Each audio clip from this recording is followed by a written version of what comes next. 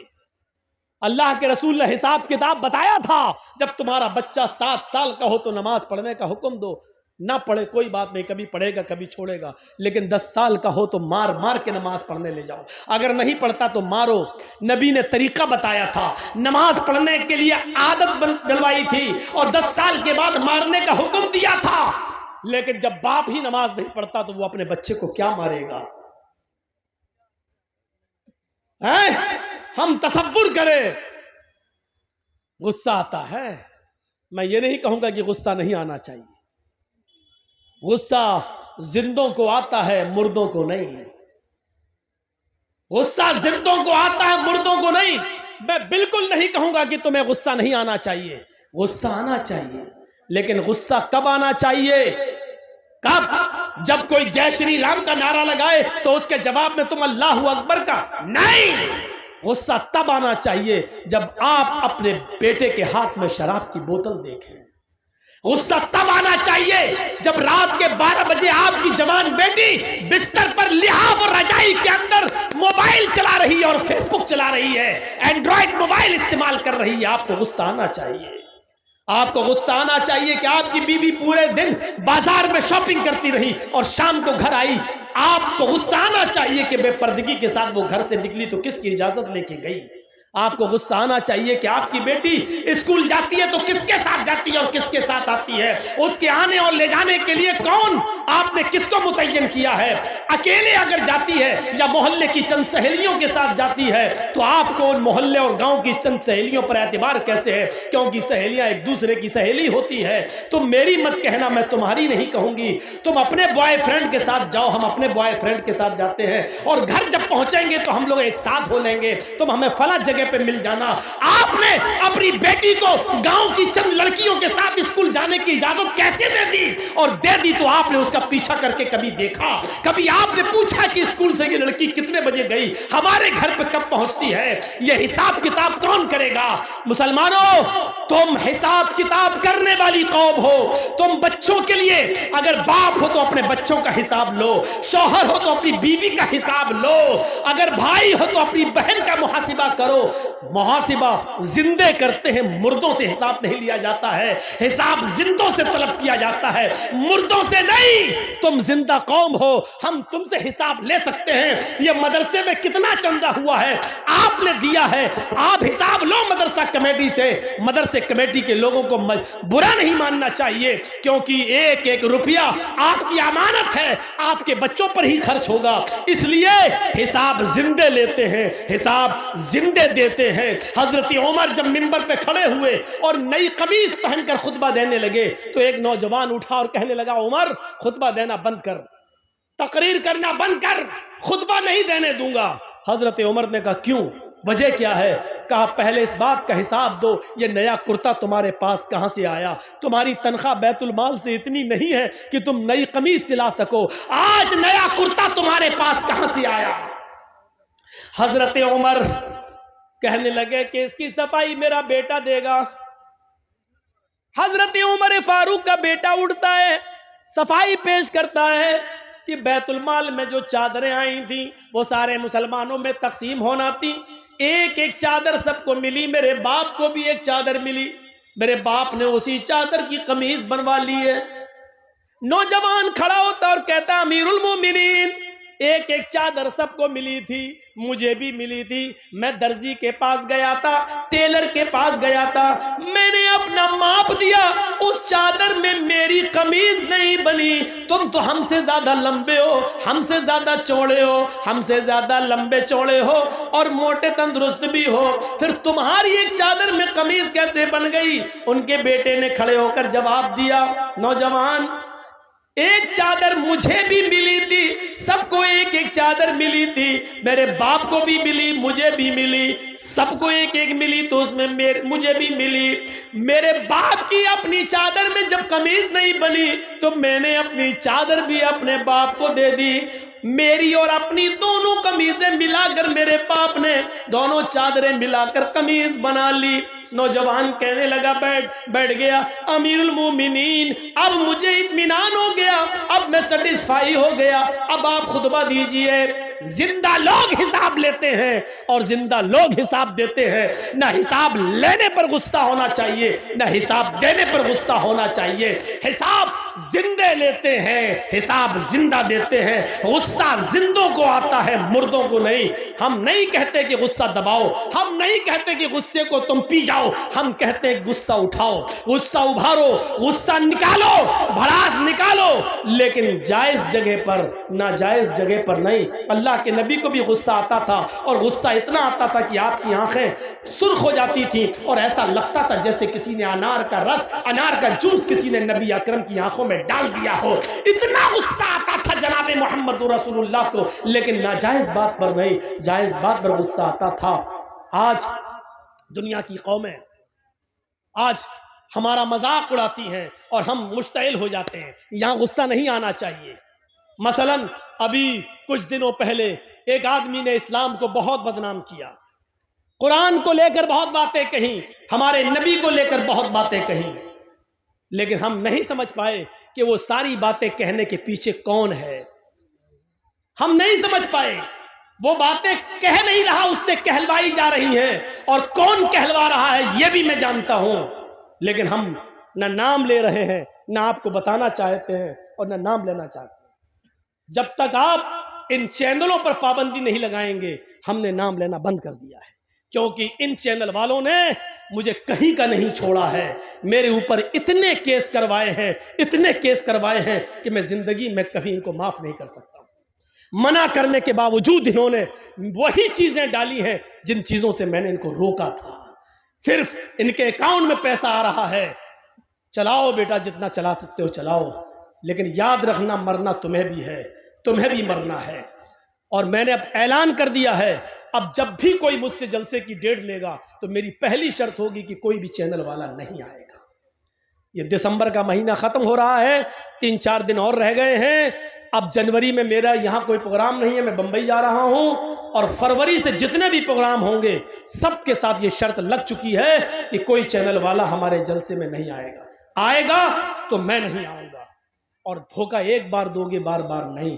جس جلسے میں نے کسی چینل والے کو دیکھ لیا، میں جس کو بلاؤں گا جو میرے لیے اچھا ہوگا اور میرے کہنے کے مطابق جو اسپیچ جو دیتا اس کو بس بلائیں گے، کسی کو نہیں بلائیں گے۔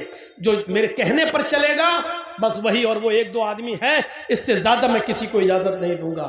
یہ 1 فروری سے میں یہ قانون نافذ کر دیا ہوں۔ دسمبر تک چونکہ دے چکا تھا پروگرام، اس لیے میں کسی کو روک نہیں پایا۔ یاد رکھیے، آج کی تاریخ بتا رہا ہوں، اب تو 26 ہو گئی، 25 تاریخ کو یہ جلسہ رکھا تھا ہمارے مکھیا جی نے۔ 25 تاریخ میں بتا رہا ہوں آپ کو، میں آپ کے بستر پر لیٹا ہوں مکھیا جی کے گھر، اور زی ہندوستان میں آج بھی میرے بارے میں چلایا گیا ہے۔ آج بھی زی ہندوستان مجھے دکھا رہا ہے، آج بھی اس نے یہی بہار اور بنگال کی تقریروں کی کٹنگ آج بھی اس نے پیش کی ہے۔ میں نے تمہارا سور پنا دیکھ لیا ہے، میں یہ جملہ بول رہا ہوں، تمہاری آنکھوں میں سور کا بال ہے۔ بہت اچھی طریقے سے میں سمجھ گیا ہوں، ان چینل والوں کو میں کبھی معاف نہیں کروں گا۔ میرے بھائیوں، تکلیف دل سے ہوتی ہے، منع کرنے کے باوجود انہوں نے وہی حرامی پنا دکھایا ہے، وہی حرامی پنا۔ مجھے ان کے ماں باپ سے پوچھنا پڑے گا، یہ تمہاری اولاد دن میں پیدا ہوئی تھی کہ رات میں؟ تمہاری بھی بات مانتی ہے کہ نہیں مانتی ہے، یہ مجھے پوچھنا پڑے گا ان کے ماں باپ سے۔ لگتا ہے یہ ضرور رات میں پیدا ہوئے ہوں گے، کیونکہ رات میں پیدا ہونے والی اکثر اولاد میں قانون نہیں بتا رہا ہوں، نہ کوئی مولانا کون سی حدیث میں آیا ہے، میں بتا نہیں رہا ہوں، نہ آپ یہ پوچھیں، یہ ان میں اکثر رات میں پیدا ہوئے ہوں گے۔ تو میرے بھائیوں، کہنا تو بہت کچھ چاہتا ہوں لیکن چھوڑ دیتا ہوں، غصہ تو بہت ہے میرے اندر۔ پھر میں نے کہا تھا نا، غصہ زندوں کو آتا ہے، مردوں کو نہیں۔ میری اس بات کو یاد رکھنا، لیکن وہ غصہ اگر آیا تو وہ میرا ناجائز غصہ ہو جائے گا. اتنا ہمیں نہیں بولنا تھا، اس لیے ہم روک رہے ہیں اپنے آپ. چلیے 1 فروری سے تم خود ہی رک جاؤ گے. تو میرے بھائیوں، میں یہی کہہ رہا ہوں کہ اپنا حساب کرو، اپنے بچوں کا حساب کرو. پوچھو آج کی نوجوان نسل، ہماری بیٹیاں، ہماری لڑکیاں، آپ بیٹھے ہو خاموش ہو، سوچو کیا پلاننگ ہو رہی ہے ہماری بیٹیوں کے بارے میں. کبھی سوچا آپ نے ٹھنڈے دل سے؟ کبھی سوچا ہے آپ نے؟ سوچئے منصوبے کیا ہو رہے ہیں. غصہ آنا چاہیے لیکن جائز جگہ پر، ناجائز جگہ پر نہیں. ایک آدمی کو ساتھ ملا سرکار کا، گورنمنٹ کا، اور اس آدمی نے قرآن کا مذاق اڑایا. ہم نے اس کو ننگا کیا. ایک آدمی جے شری رام کے نعرے لگا کر ہمیں اکساتا ہے، ہمیں مشتعل کرتا ہے، اور ہم بھی اس کے جوش میں آ جاتے ہیں، اور ہم بھی اس کے اپوزٹ دوسرے نعرے لگاتے ہیں. ارے یہی تو وہ چاہ رہا تھا. آپ نے جو چاہ رہا تھا، آپ نے اس کے مقصد کو پورا کر دیا. آپ نے اس کے مقصد کو پورا کر دیا. آپ کو ایسا نہیں کرنا تھا. نہیں، آپ کو معلوم ہے کہ ہندوستان میں ان کا کچھ نہیں ہوگا. ایک ہے نا ڈاسنا کا پنڈت، ڈاسنا کا، ارے اتر پردیش میں ڈاسنا نام کی ایک جگہ، وہاں کا ایک پنڈت ہے نا، کتنا بھڑکاتا ہے، کتنا برغلاتا ہے. T V, N D T V نے تو باقاعدہ دیا کہ یہ ابھی تک جیل میں کیوں نہیں گیا. دیکھیے کتنا برغلاتا ہے. لیکن ضروری نہیں کہ جو آدمی ہمیں برغلائے ہم بھی ویسا ہی جواب دیں. کوئی ضروری نہیں ہے. میرے بھائیوں، شارٹ کٹ میں ایک جواب دے دوں آپ کو. عقل مندی یہ نہیں ہے. اگر کوئی پاگل کتا میرے پیر میں کاٹ لے، جرجیز کو اگر کوئی پاگل کتا کاٹ لے، تو کیا جرجیز بھی اس پاگل کتے کو کاٹے؟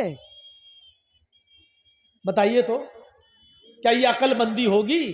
اگر کوئی پاگل کتا کاٹ لیا ہمارے پیر میں، اب جرجیز کو غصہ، کمینے تو نے کاٹا، پکڑ پکڑ پکڑ، ہم بھی کاٹیں گے. پکڑوایا اور کاٹ رہے اس کو. تو اس سے بڑے پاگل تو ہم ہو گئے. تو کچھ لوگوں کا دماغ خراب ہو چکا ہے. کس نشے میں ہو چکا ہے؟ ان کے ساتھ پولیس کی طاقت ہے، ان کے پاس ایس ایس پی اور ڈی ایم کی طاقت ہے، ان کے پاس حکومت کی طاقت ہے. وہ جانتے ہیں ہم کچھ بھی کہہ دیں گے ہمارا کچھ نہیں ہوگا. اس نشے میں، حکومت کے نشے میں، پولیس اور ایس پی اور ڈی ایم کی طاقت کے نشے نے ان کو پاگل کر دیا ہے. وہ ہمیں برگلائیں گے. عقل مندی یہ ہے کہ ان کے برگلانے میں ہم نہ آئیں. ہاتھی کا کام ہوتا ہے خاموشی کے ساتھ چلتے رہنا، اور کتوں کا کام ہوتا ہے بھونکتے رہنا. اگر ہاتھی بھونکنے والے کتوں کو پیچھے مڑ کے دیکھنے لگا تو ہاتھی جس منزل پہ جانا چاہتا نہیں پہنچ پائے گا. ہاتھی چلتا رہتا ہے، وہ جانتا ہے کہ یہ کتے ہیں، ان کی عادت بھونکنے کی ہے، بھونکتے رہیں گے، تھک جائیں گے، خود ہی چھوڑ دیں گے. ان بھونکنے والے کتوں کو ان کی حالت پہ چھوڑ دو. ہم بھونکنے والے کتوں کا نام بھی لے دیتے، لیکن ان یوٹیوبر والوں کی وجہ سے نہیں لے رہے ہیں. آپ سمجھ جاؤ، اور جس نے ان بھونکنے والے کتوں کو سمجھ لیا وہ پوری تقریر سمجھ گیا. سمجھ لو کہ وہ کامیاب ہو گیا. میرے بھائیوں، یہ یوٹیوبر والے تمہیں سمجھنے نہیں دے رہے ہیں، لیکن ہم نے تمہیں سمجھا دیا اشاروں میں. جو ان بھونکنے والے کتوں کو سمجھ جائے وہ پورا جلسہ سمجھ گیا. اور سمجھ لو کہ مکھیا جی کے کرائے ہوئے جلسے کو آپ نے کامیاب کر دیا. میرا اشارہ سمجھ جاؤ بھونکنے والے کتے کون ہیں، اور ہاتھی بننے کی کوشش کرو. خاموشی کے ساتھ چلے جاؤ اور بھونکنے والے کتوں کے بھونکنے کا جواب مت دو. یہی تمہیں اسلام نے سکھایا ہے. اپنی عادت بدلو، ورنہ کاٹے جاؤ گے اور مارے جاؤ گے، پکڑے تم ہی جاؤ گے. آپ کو معلوم ہے ایک تالاب پر بہ رہا تھا ایک ندی. اوپر پہاڑ سے ایک ندی کے پانی ادھر سے آ رہا تھا، ندی بہ رہی تھی، اور جہاں سے پانی بہ رہا تھا وہاں شیر پانی پی رہا تھا، اور دوسری طرف بکری پانی پی رہی تھی. میں تمہارے حالات بتلا رہا ہوں، سنو، اشاروں میں بتلا رہا ہوں، سمجھ لو. ادھر پانی شیر پی رہا ہے، ادھر پانی بکری پی رہی ہے. پانی شیر کی طرف سے بہتا ہوا آ رہا ہے اور بکری موبائل اپنا بند کرو، مجھے معلوم ہے آج کل بھنگی اور چماروں کے پاس بھی موبائل ہوتے ہیں. بند کرو، یہاں ٹو ہو رہی ہے یار. رات کے 2:22 پر کس کا فون آ رہا ہوگا؟ سوچو تو ذرا. تو دماغ لگاؤ بیٹا، جس اسکول میں تم پڑھتے ہو میں اس کا ہیڈ ماسٹر رہ چکا ہوں. یہ سب مت بتاؤ. یہاں سے سنیے، جہاں سے شیر پانی پی رہا ہے ادھر بکری پانی پی رہی ہے. تو شیر نے، دونوں نے ایک ساتھ منہ لگایا. شیر کو تو بہانا چاہیے تھا. شیر نے کہا اے بکری، تو نے میرے پانی کو جھوٹا کیوں کیا؟ اب دیکھو الٹا بول رہا ہے. جبکہ پانی شیر جھوٹا کر رہا ہے اور پانی شیر کی طرف سے بہتا ہوا بکری کے پاس آ رہا ہے. شیر کا جھوٹا پانی بکری پی رہی ہے، لیکن شیر نے بکری سے کیا کہا؟ تو نے میرا پانی جھوٹا کیوں کیا؟ بکری کہنے لگی جنگل کے راجا، میں نے کہاں جھوٹا کیا ہے؟ پانی تو آپ کی طرف سے بہتا ہوا آ رہا تھا، آپ کا جھوٹا پانی میری طرف آ رہا تھا، میں نے تو آپ کا جھوٹا پانی پیا. بکری کا یہ جواب سنا شیر نے تو کہا اچھا منہ بھی چلا رہی ہے، مجھ سے بحث بھی کر رہی ہے. آیا اور مارا پنجہ اور پھاڑ دیا بکری کو اور کھا گیا. یہ صورتحال ہے تمہاری اور ہماری. اگر ہم جائز بات بھی کریں گے تو پکڑی جائے گی، اور وہ ناجائز بات بھی کریں گے تو نہیں، کیونکہ پاور ہے، نشہ ہے. نشہ اترتا اچھے اچھوں کا اترا تو تمہارا کیا ہے؟ فرعون کا اترا، قارون کا اترا، نمرود کا اترا، ہٹلر کا اترا، تمہارا بھی اترے گا. جاؤ گے کہاں؟ نشہ اترنا ہے آج نہیں تو کل. اور راحت اندوری نے کبھی کہا تھا جو آج صاحب مسند ہیں کل نہیں ہوں گے. جو آج صاحب مسند ہیں کل نہیں ہوں گے. کرایہ دار ہیں، ذاتی مکان تھوڑی ہے. یو پی میں ہوا بدل رہی ہے، حالات کس طرف جا رہے ہیں ہمیں معلوم ہے. بس ضرورت ہے عقل مندی سے کام لینے کی. بہار والوں نے تھوڑی سی غلطی کر دی، آج بی جے پی اور جنتا دل یو کی گورنمنٹ بن گئی. وہ غلطی کہاں ہے اس طرف ہم اشارہ نہیں کرنا چاہتے. بنگال والوں نے اس غلطی کو نہیں دہرایا تو آج پیر اکھڑ گئے. اسی فرق کو اگر یو پی کے مسلمان سمجھ لیے تو انشاءاللہ ادھر کی فضا بھی بدل جائے گی. میرے بھائیوں، ضرورت ہے عقل اور شعور سے کام لینے کی. یہ نہیں دیکھنا ہے ہمارا کون تمہارا کون، یہ دیکھنا ہے کہ ہمارا کم نقصان کس میں ہے اور زیادہ نقصان کس میں ہے. اس چیز کی ضرورت ہے آج. آپ کو معلوم ہے، اپنے انجام سے باخبر رہیے. ایک مثال اور دیتا ہوں، بڑی اچھی مثال ہے. ایک شیر سنیے گا مثال. اے بھیا بیٹھ جاؤ، اے چائے والے بیٹھ جاؤ، بہت بک چکی ہے تیری چائے. بڑی اچھی مثال ہے، ذرا دیکھیے. ایک جنگل کے اندر شیر بھی شکار کے لیے نکلا، بھیڑیا بھی شکار کے لیے نکلا، اور لومڑی بھی شکار کے لیے نکلی. شیر، بھیڑیا اور لومڑی تینوں نے شکار کیا اور تینوں نے ایک ایک شکار کر لیا. شیر نے ہرن مار دیا، بھیڑیے نے بکری کا شکار کیا اور لومڑی نے خرگوش کا شکار کیا. شیر نے کہا بھیڑیے سے تم تقسیم کر دو، بٹوارا کر دو، کون کس کا حصہ ہے، کون کیا کھائے گا. دیکھ رہے ہیں شیر تو راجا ہوتا ہے، مطلب پاور میں. شیر کا مطلب آپ دماغ کہیں اور لے جائیے گا، میں نام نہیں لوں گا ان کمینوں کی وجہ سے. کتنا مجبور کر دیا ہے آپ نے، سوچا آپ نے، اندازہ لگایا کتنا مجبور کر دیا آپ نے مجھے. تو سنو، شیر جب میں بولوں تو کچھ اور سوچنا، میں نام نہیں لوں گا. تو شیر نے ہرن مارا، بھیڑیے نے بکری کا شکار کیا اور لومڑی نے خرگوش کا. شیر نے کہا مطلب پاورفل، بھیڑیے سے کہا انصاف کر دو، فیصلہ کر دو کون کیا کھائے گا. بھیڑیے نے کہا بہت آسان ہے. کہا کیا؟ کہا ہرن آپ کھا لیجئے، بکری میں لے لیتا ہوں، لومڑی خرگوش لے لے گی۔ شیر کو غصہ آ گیا، شیر کو غصہ آیا اور اس غصے میں مارا پنجا، بھیڑیے کے سر الگ تن الگ ٹکڑے ٹکڑے ہو گئے، اس کے ختم کر دیا اس نے بھیڑیے کو۔ لومڑی سے کہا بہن جی تم انصاف کرو۔ لومڑی نے دیکھ لیا، بھانپ لیا۔ لومڑی نے کہا بہت آسان ہے۔ کہا کیا؟ کہا 3 شکار ہیں، ہرن، بکری اور خرگوش۔ ہرن آپ صبح کھا لیجئے، بکری آپ شام کو کھا لیجئے، اور منہ کا ذائقہ بدلنے کے لیے خرگوش کو آپ دوپہر میں کھا لیجئے۔ شیر نے کہا واہ بہت اچھا فیصلہ، واقعی اتنی عقل تمہیں کس نے دی؟ اتنا اچھا فیصلہ تمہیں کس نے سکھایا؟ اس نے کہا اس بھیڑیے نے، اس بھیڑیے کے انجام نے۔ اتنی زبردست مثال دینے کے بعد بھی ہماری عقل نہیں کھل رہی ہے، ہماری عقل۔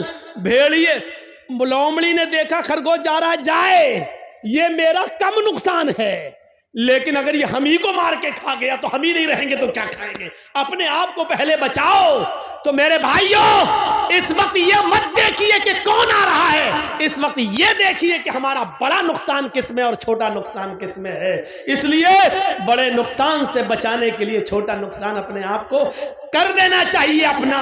اس لیے بہار والے بڑے نقصان کو سمجھ نہیں پائے، چھوٹا نقصان نہیں کر سکے، اس لیے دونوں نقصان سے محروم ہو کر اسی بڑے نقصان میں پھر پل رہے ہیں۔ بنگال والوں نے لات مار دی، بڑے نقصان سے اپنے آپ کو بچا لیا اور چھوٹا نقصان انہوں نے کر دیا۔ اللہ اتر پردیش کی عوام کو بھی بڑے نقصان سے بچنے کی توفیق عطا فرمائے، ان کو عقل و شعور عطا فرمائے اور ان کو بھی سمجھداری سے کام لے، اور لومڑی کی طرح ان کو بھی عبرت حاصل کرنے کی توفیق عطا فرمائے، ورنہ حال وہی ہوگا جو بھیڑیے کا ہوا۔ کیونکہ پاور انصاف تو یہی تھا، شیر نے ہرن ماری، شیر ہرن کھا لے، بھیڑیے نے بکری ماری، بھیڑیا بکری کھا لے، لومڑی نے خرگوش مارا، لومڑی خرگوش کھا لے۔ بھیڑیے نے فیصلہ صحیح کیا، لیکن اس کے باوجود بھی اس کو جان سے ہاتھ دھونا پڑا۔ اچھا مارا پنجا، بیچارہ گیا۔ لومڑی سے کہا تم انصاف کرو۔ اس نے کہا دن میں آپ صبح میں ہرن کھا لیجئے، شام کو بکری کھا لیجئے، اور دوپہر میں اگر منہ کا ذائقہ بدلنا ہو تو خرگوش کا ٹیسٹ کر لیجئے، تینوں آپ کے۔ واہ واہ کیا اچھا فیصلہ کیا۔ لومڑی سے کہا لومڑی اتنا اچھا فیصلہ تجھے کس نے سکھایا؟ سیدھے کہتی ہے بھیڑیے کے انجام نے، بھیڑیے نے، اسی بھیڑیے سے سیکھا ہے میں نے۔ تو آپ بھی کچھ سیکھیے، اتر پردیش کے لوگ بہار سے سیکھ لیں اور بنگال سے بھی سیکھ لیں۔ مثال بھی بڑی اچھی ہو، بڑے اچھے موقع پر یاد آئی ہے۔ تو میرے بھائیوں اپنے انجام کو سمجھنے کی کوشش کیجئے۔ اپنے ہم جانتے ہیں ہمارا اس وقت کون ہے، کوئی نہیں، اس بات کا بھی اعتراف ہے۔ ہم کسی کا فیور نہیں کر رہے ہیں، بنگال میں ہم نے کیا تھا، لیکن یہ حقیقت ہے کہ ہمارا اس وقت کوئی نہیں ہے۔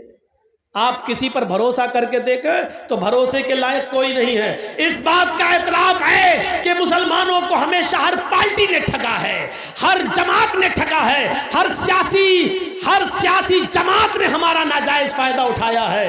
ہم مجبور ہیں، لیکن ہاں ہم اپنے انجام کو بھی دیکھ رہے ہیں اور سمجھ رہے ہیں۔ میرے بھائیوں اس لیے ہمیں عقل کے ناخن لینا پڑے گا، اپنے انجام کو سوچنا پڑے۔ میں ڈرا نہیں رہا ہوں، مسلمان کبھی کسی سے ڈرتا نہیں ہے، ایک پیچھے پڑے ہوئے ہیں، جبکہ اتر پردیش میں کوئی تقریر نہیں کر رہا ہوں، پھر بھی چینل والے ہاتھ دھو کر نہیں نہا دھو کر میرے پیچھے پڑے ہوئے ہیں، نہا دھو کر۔ یہ دیکھو بنگال میں مسلمانوں کو ڈرا رہا ہے، یہ دیکھو ایک کر رہا ہے۔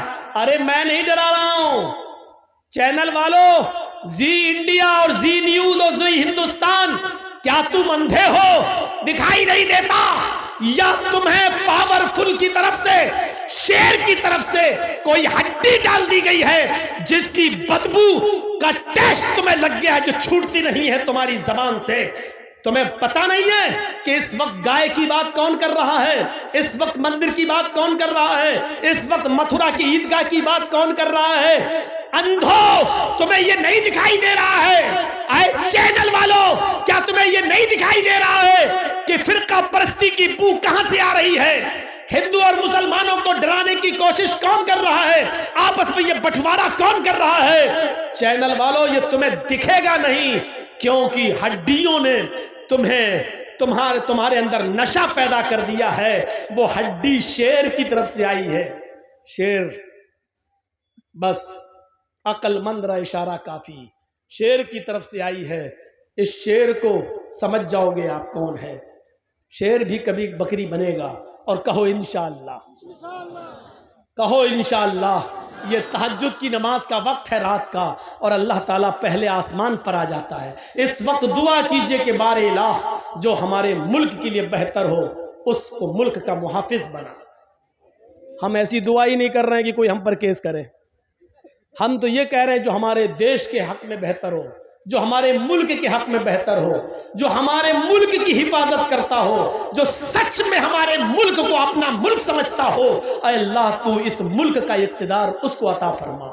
اے اللہ جو بھارت کے 1.25 کروڑ لوگوں کو ایک ساتھ لے کے چلتا ہو، جو دھرم نرپیکش ہو، جو ہندو مسلم کے چشمے سے نہیں انسانیت کے چشمے سے دیکھتا ہو۔ اے اللہ اس ملک کو ایسے لیڈر کی ضرورت ہے، اس ملک کو اس کے حوالے کر دے۔ اعمالکم و مالکم، جیسے تمہارے اعمال ہوں گے ویسے تمہارے اوپر حکمراں مسلط ہوں گے۔ ہمارے اعمال اچھے ہوں گے تو اچھے حکمراں، ہمارے اعمال برے ہوں گے تو ہمارے اوپر برے حکمراں مسلط ہوں گے۔ اللہ رب العالمین سے دعا ہے کہ بار الہ تو ہمیں ہمارے اعمال کی اصلاح کرنے کی توفیق عطا فرما، اور پھر تو ہمارے اوپر اچھے حکمرانوں کو مسلط فرما دے۔ بار الہ ہم تجھ سے دعا کرتے ہیں کہ اس ملک میں امن پیدا فرما دے، سکون پیدا فرما دے، شانتی پیدا فرما دے۔ اے اللہ جس طرح ایک باغ کے اندر آم، سیب، پپیتا، امرود، انگور، انار سب ہوتا ہے اور کسی پھل کو کسی پھل سے دشمنی نہیں ہوتی ہے، اسی طرح اس ملک میں ہندو، مسلمان، سکھ، عیسائی سب لوگ رہتے ہیں۔ اللہ ہم سب کو آپس میں بھائی بھائی بنا دے، ایک دوسرے کا ہمدرد بنا دے، ایک دوسرے کا غمخوار بنا دے، ایک دوسرے کے لیے اپنی قربانی دینے والا بنا دے۔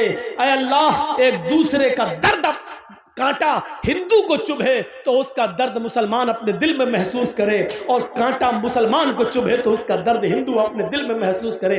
ہمیں ایسا ایک دوسرے کا ہمدرد بنا دے۔ اے اللہ گنگا جمنی تہذیب جو ہمیشہ ہمارے ملک میں قائم رہی، کچھ لوگ اس گنگا جمنی تہذیب کو مٹانا چاہتے ہیں۔ بار الہ جو لوگ ہندو مسلم ایکتا کو مٹا رہے اللہ تو ان کو مٹا دے۔ اے اللہ جو ہندو مسلم ایکتا کو ختم کرنا چاہتے ہیں اللہ تو ان کو ختم کر دے۔ اے اللہ جو اس ملک کے امن، چین و سکون اور شانتی کو بھنگ کرنا چاہتے ہیں اللہ تو ان کو بھنگ کر دے۔ اے اللہ جو اس ملک میں فساد برپا کر کے اس ملک کو جنگ کی آگ میں اور گرہ یدھ میں گھسڑنے کی اور دھسانے کی کوشش کر رہے ہیں اللہ تو ان کو اس ملک سے مٹا دے اور ان کا صفایا کر دے۔ اس ملک کی حفاظت فرما۔ یہ ملک ہمارا ملک ہے، یہ 1.25 کروڑ دیش واسیوں کا ملک ہے۔ ہندوؤں نے بھی مسلمانوں نے بھی اس ملک کو آزاد کرایا ہے۔ اے اللہ اس ملک کے امن و چین سے کچھ لوگ کھلواڑ کر رہے ہیں اللہ تو ان کو کھلونا بنا دے، ان کو نشان عبرت بنا دے۔ جس طرح ہٹلر بنا، حجاج ابن یوسف بنا، جس طرح اور لوگوں کو تو نے نشان عبرت بنایا، بار الہ تو ان کو بھی نشان عبرت بنا دے۔ بعد میں آنے والی نسل ان کے ظلم کو یاد کرے، ان کے ستم کو یاد کرے۔ 11:30 بجے 11:40 پر میں آیا تھا اور پھر 12:40 پر، اور میرا 2 گھنٹے کا تقریباً پورا وقت ہو گیا ہے، 1:45 تو ہو ہی گیا ہے۔ تو میرے بھائیوں ہم اللہ سے دعا کرتے ہیں کہ بار الہ ہمیں عقل و شعور سے کام لینے کی توفیق عطا فرما۔ بار الہ جب تک تو ہمیں زندہ رکھ، اسلام پہ زندہ رکھنا، اور جب ہمارا خاتمہ ہو تو ایمان پر ہمارا خاتمہ فرمانا۔ اور آخری اعلان یہ آپ سے کہ مدرسے 2 سال کرونا کا شکار رہے ہیں اور نہیں چل سکے ہیں۔ آپ سے آخری گزارش، آپ نے کس کے ہاتھ میں کس کا کیا تعاون کیا ہے مجھے نہیں معلوم، لیکن میرے ہاتھ میں آپ کیا تعاون کرنا چاہتے ہیں، مجھ سے کیا محبت ہے، اپنے موبائل آپ ہٹا لو اور